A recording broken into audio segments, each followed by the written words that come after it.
और सत्संग करने से क्या फायदा, और सुनने से क्या फायदा, और सुनाने से क्या फायदा। तो हमने कहा कभी ये नहीं पूछा दारू पीने से क्या फायदा है, ये भी पूछो। बीड़ी पीने से क्या फायदा, सिगरेट पीने से क्या फायदा, गांजा पीने से क्या फायदा, ये क्यों नहीं पूछते। मारपीट करने से क्या फायदा है, गाली देने से क्या फायदा है। अरे बोले आप तो तर्क करते हैं। तो हमने कहा तर्क नहीं करूंगा तो तुम नर्क कर दोगे। अब ध्यान देना, बहुत मजे बात। सत्संग इसलिए सुनना जरूरी है। सत्संग क्या करता है,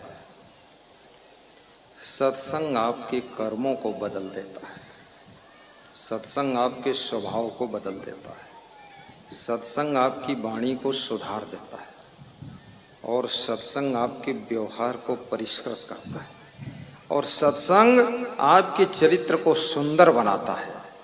और जब चरित्र सुंदर होगा, व्यवहार परिष्कृत होगा, वाणी मधुर होगी, और कर्म अच्छे होंगे, और स्वभाव आकर्षक होगा, तो भाग्य अपने आप सुंदर से सुंदर बन जाएगा।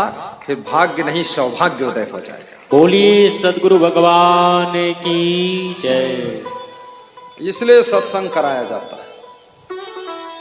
ये सत्संग लोग क्यों कराते हैं? सत्संग में स्वार्थ और परमार्थ दोनों बनते हैं। ऐसा नहीं कि सत्संग केवल भगवान के घर पहुंचाता है, यहां कुछ नहीं करता, यहां भी करता है। जो भी सत्संगी होगा, हमारे आश्रम पर लखनऊ में 2 मिनिस्टर आए तो बता रहे थे, जो सत्संगी बने और भक्ति करी नहीं वह बचे हैं, बाकी निपट सब गए। कारण नेतागिरी सब भाड़म चली गई। बोले या तो व्यभिचारम गिर गई हैं या दारू खूब पी हैं, और बड़ी खुराफात है। और जौन जौन सत्संग के निकट आएगी वह बचे। बहुत बड़े मिनिस्टर रहे, कैबिनेट मंत्री। मैं भी बैठा था तो कह रहे थे कि कुसंगत में बड़े बड़े नेता, बड़े बड़े धनवान, बड़े बड़े डॉक्टर, बड़े बड़े उद्योगपति न जाने कहां से कहां नष्ट भ्रष्ट हुए। मोहन जहां तहां लई जई हैं, नहीं पति रहल तुम्हारा हो, नहीं पति रहल तुम्हारा हो। ये मोहन कौन? तुम्हारा मन ही मोहन है। ये मन मोहन कहां कहां तुमको ले जाएगा पता नहीं चलेगा, बुद्धि भ्रष्ट कर देगा। इतना लोभ पैदा हो जाएगा, लोभ के कारण फंस जाओगे। इतनी काम वासना सीमाएं तोड़ने लग जाएगी, जिसके कारण तुम्हारी जान भी जाएगी, और जिसके कारण तुम्हारी इज्जत जाएगी, सम्मान जाएगा, धन दौलत जाएगी, बर्बाद हो जाओगे, जिंदगी भी चली जाएगी। बांग्लादेश के सांसद को कलकत्ता से किसी लड़की ने फोन किया, तो उन्होंने अपने मित्रों से कहा कि मैं कलकत्ता दवा लेने जा रहा हूं। वहां से बॉर्डर 17 किलोमीटर था। दवा लेने के बहाने एक टैक्सी किया, कार किराए से, उसमें बैठ कर आया।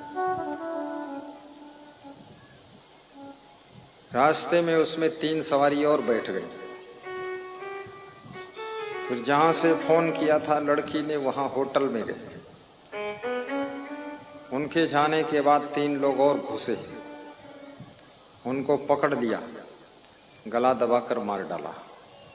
फिर एक खाल सब खींच लिया। खाल, लोग कहते ना तुम्हारी खाल खींच दूंगा, ये तो सुनता था मैं, उनकी खींच दिया। अभी 10 दिन की घटना। फिर बोटी बोटी काट डाला, फिर उसको पीसा।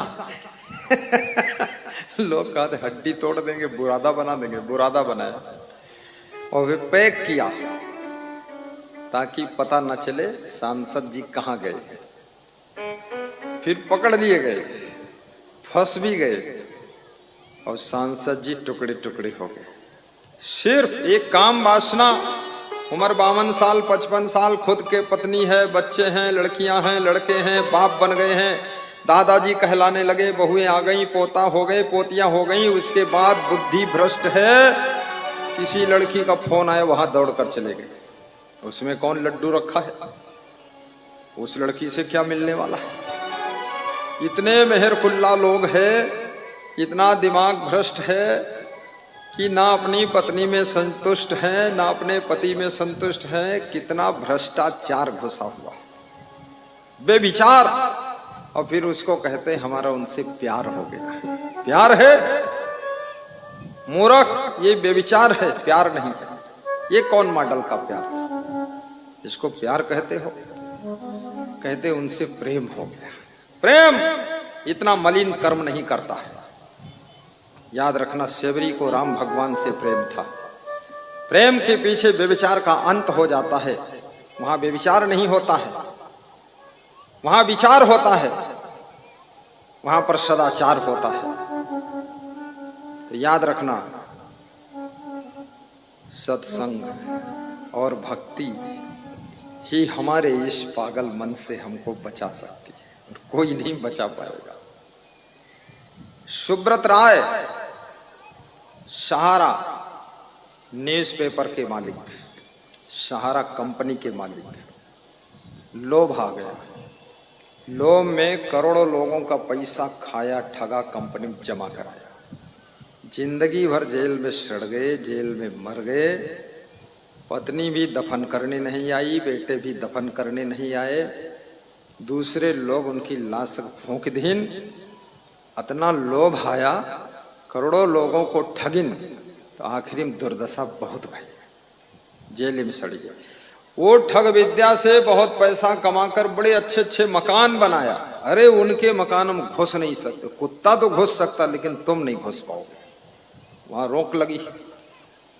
उस मकान में रहने को नहीं मिला, जेल में ही 20 साल गुजर गए, सड़ी गए और दुर्दशा हुई गई। लेकिन सत्संग से बहुत दूर रहे। सत्संग से जो दूर रहेगा उसमें इतने अवगुण आएंगे, इतने दुर्गुण आएंगे, इतनी बुराइयां आएंगी, इतना भ्रष्टाचार आएगा कि उसको मुंह दिखाने लायक भी नहीं रह जाएगा। इसलिए सत्संग जरूरी है। गरुण जी से कागभूषणी ने पूछा कि गरुण जी कुछ प्रश्न है मन में। तो गरुड़ जी ने कहा कि ये बताओ, सबसे बड़ा सुख कहाँ है? स्वर्ग में जो सुख है उससे भी ज्यादा सुख कहाँ है? मरने के बाद सब लोग स्वर्गीय हो जाते हैं। हर बेटा अपने बाप के नेम प्लेट में स्वर्गीय लिख देता है कि स्वर्गीय रामदयाल वर्मा, स्वर्गीय लल्लू सिंह, स्वर्गीया संगीता देवी गुप्ता। सब जब बेटे को ही लिखना है तो नरक में क्यों लिखे? और ये वही लोग स्वर्गीय बने हैं जो जिंदगी भर धरती पर नरक बनाया, घर में नरक बनाया, दुकान में नरक बनाया, अपनी जिंदगी को नरक बनाया और मरने के बाद डायरेक्ट स्वर्गीय हो गए। मुझे आश्चर्य होता है, ये पृथ्वी पर जितने लोग मरते हैं सब स्वर्गीय हो रहे हैं, स्वर्ग जा रहे हैं, तो स्वर्ग में तो बड़ी भीड़ हो गई होगी। और इतने दुष्ट लोग स्वर्ग में पहुंच रहे हैं तो स्वर्ग भी नरक ही बन गया होगा। उसका सब रौंदिक बर्बाद कर देनी चाहिए, क्योंकि ये सब दरुहा फरुहा सब वहीं पहुंच रहे हैं। ये सब व्यभिचारी, अनाचारी, दुराचारी, भ्रष्टाचारी, चोर, चंडाल, झगड़ालू, बेईमान, लफंगा, ये सब भीड़ वहीं आ रहे हैं। तो वहां तो सब हालत खराब है स्वर्ग की। और नरकी कोई हुआ नहीं, किसी के नाम के आगे आज तक नरकी लिखा हुआ देखा ही नहीं। तो नरक तो सब छूछा पड़ा होगा, खाली। तो मैं तो सोचता हूँ आपसे अगर कोई पूछे कहाँ जाओगे, स्वर्ग जाओगे कि नरक, और मुझसे भी कोई पूछे कहाँ जाओगे, स्वर्ग जाओगे कि नरक, तो तुम भी कह देना नरक जाऊंगा और मैं भी कह देना नरक जाऊंगा। और हम तुम चल के वहीं सत्संग करेंगे और नरक को स्वर्ग बना देंगे, स्वर्ग हो जाएगा। सुंदर स्वभाव से, पवित्र चरित्र से, निष्कपट व्यवहार से, मृदुल वाणी से और निष्काम कर्म से नर्क भी स्वर्ग में बदल सकता है। और ये खाली नेम प्लेट में लिखने से कोई स्वर्गी वर्गी नहीं होगा। ये भ्रम में मत रहना। जिंदगी भर कुकर्म करी, छल कपट बेईमानी, और लास्ट में स्वर्ग की निशानी। स्वर्ग मिलेगा ही नहीं, और मिलने वाला होगा तो हम यमराज से कह देंगे इसका नाव काट दो, नरकम ढकेल दो बेईमान को। हमारा उनका मिलन होता है, साल में एक दांव यमराज मिलते, नाम की लिस्ट लेते, कहीं का कूटक ज्यादा बताई दी, दुष्टन कूट दो। और भगवान से मिलन होता हर महीना। भगवान भी बताता आशीर्वाद किधर बरसाना है। संत और भगवान का मिलन है। भगवान और संसारी के बीच में मीडिएटर का काम संत करता है। गुरु गोविंद दो खड़े काके लागू पान, बलिहारी गुरु आपने गोविंद दियो बताए। तात स्वर्ग अपवर्ग सुख धरिय तुलाई के अंग, ताहि सकल मिली जो सुख लो सतसंग।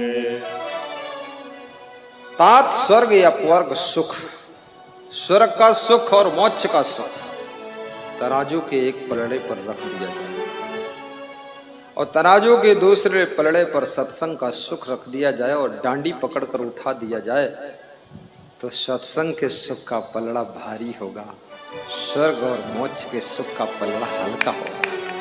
इतना है सत्संग का सुख। सुतदारा और लक्ष्मी पापियों के घर हो। कुंभ मेला का न्योता दिया जा रहा है, सब न्योता स्वीकार करो।